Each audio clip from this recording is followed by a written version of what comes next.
But we start tonight in South Carolina. Democratic Party is in a state of shambles. Now, it is 251 days until we, the American people, you will be the ultimate jury. You will render your verdict. Democrats are in the midst of a full-blown political crisis. Last night's debate was a national embarrassment.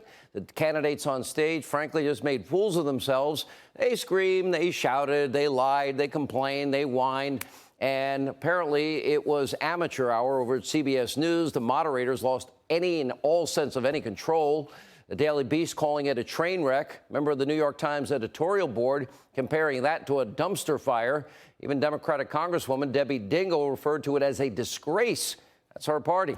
And The Nation, by the way, wrote that there were no winners, only survivors. And in case you missed all the fun, here's a perfect recap of last night's Democratic debacle debate. Take a look. I was talking about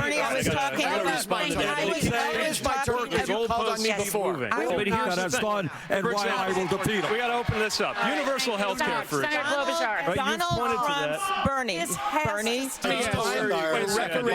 And I challenge everyone. Senator Klobuchar, next question. New topic. Senator I don't know where you got the impression. If you could honor the rules of the debate. Thank you. It was pretty much like that all night, but during the rare occasion when these petulant losers were able to say a few uninterrupted words, it was even worse. We'll start with the clear frontrunner, and that would be Bolshevik Bernie Sanders. Last night, the old Soviet-style socialist really got back to his communist roots. He didn't have a single positive thing to say about America.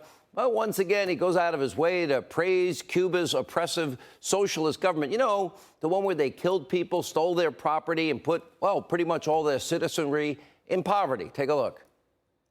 What I said is what Barack Obama said in terms of Cuba, that Cuba made progress on education. Yes, I think, really? Really? Yes, literacy there's programs no are bad. What Barack Obama said is they made great progress on education and health care. That was Barack Obama. And when dictatorships, whether it is the Chinese or the Cubans, do something good, you acknowledge that. Now, there may have been a few scattered boos in the audience, but Bolshevik Bernie is now the clear torchbearer of the Democratic Radical Socialist Party. Now, this is a lifelong government employee, 3 houses, despises capitalism, hates anyone that's successful, praises communism, vilifies success, and associates with, well, some of the most vile activists in the United States. For example, known bigot, there she is, Linda Sarsour, national surrogate for Bernie Sanders. Now, she is a despicable, virulent anti-Semite. She supports Sharia law, praises, Louis Farrakhan of the Nation of Islam, rabid anti-Semite and racist, blames her negative image on the Jewish media. It's no wonder Bolshevik Bernie directs so much vitriol towards Israel. At the debate, he even called Israel's government racist. And Bolshevik Bernie is a walking, talking 78-year-old disaster for the entire Democratic Party. He represents what is the ugly truth about just how radical, how extreme this new Socialist Democratic Party has become.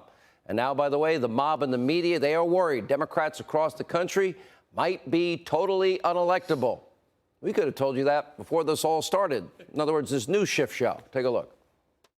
I was disappointed with Bernie's answer on the socialism question. He had to know that was coming. The question about Cuba, right.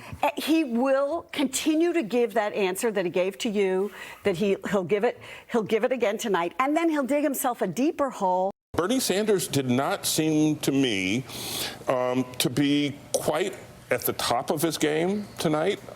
He just seemed a little bit off. Bernie Sanders, this is the first time he's really gotten roughed up a little bit, and he didn't like it. I think he looked like he had a cold. Bernie was rattled for the first time in any of these debates. Bernie was rattled for the first time. Now, Democrats who are terrified of nominating Bolshevik Bernie, they're desperately searching for Plan C, D, and E. Choices are not good. For example, quid pro quo Joe is running on fumes. If he doesn't win big in South Carolina, I think we could pretty much say his campaign is over. But so far, quid pro quo Joe has underperformed in every single contest to date. One simple reason, he is a horrific candidate. And let's forget about the baggage for a moment. Let's focus on something else. Joe 30330, he's obviously struggling. If he ever had a fastball, he lost it. If he ever had a softball, he lost that too. The man can barely get out a sentence before he loses his train of thought. The fits of anger, bizarre moments, agitation are pretty troublesome.